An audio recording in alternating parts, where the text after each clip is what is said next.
Hi friends, తెలుసు కదా మూవీలో వెళ్ళే ముందు ఏంటంటే మీకు చిన్న లైక్ టార్గెట్ ఇస్తున్నా ఫ్రెండ్స్. ఒక 5000 దాకా లైక్ టార్గెట్ ఇస్తున్నా. అంతేకాకుండా నా ఛానల్ని సబ్స్క్రైబ్ చేయకపోతే సబ్స్క్రైబ్ చేసుకోండి. దాని పక్కనే బెల్ ఐకాన్ ఉండి బెల్ ఐకాన్ని క్లిక్ చేస్తే మరిన్ని వీడియోస్ రాబోతున్నాయి ఫ్రెండ్స్ నాయి.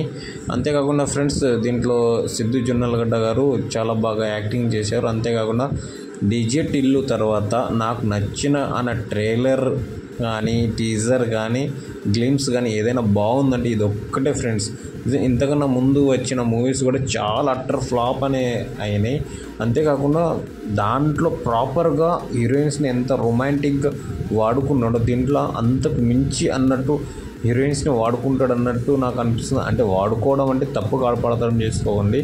రొమాంటిక్ సీన్స్లలో కానీ దాంట్లో కానీ యాక్టింగ్ స్కిల్లో కానీ ఏదో ఒక మెసేజ్ ఇవ్వబోతుండు, అది మనకు తెలుస్తలేదు. అంతేకాకుండా ఆరెంజ్ మూవీ స్టైల్ అయితే కాదు కదా అని నాకు అనిపిస్తుంది. ఆరెంజ్ మూవీ స్టైల్ అయితే మాత్రం ఈ జనరేషన్కి మాత్రం గూస్ బంప్స్ అని నేను అనుకుంటున్నా.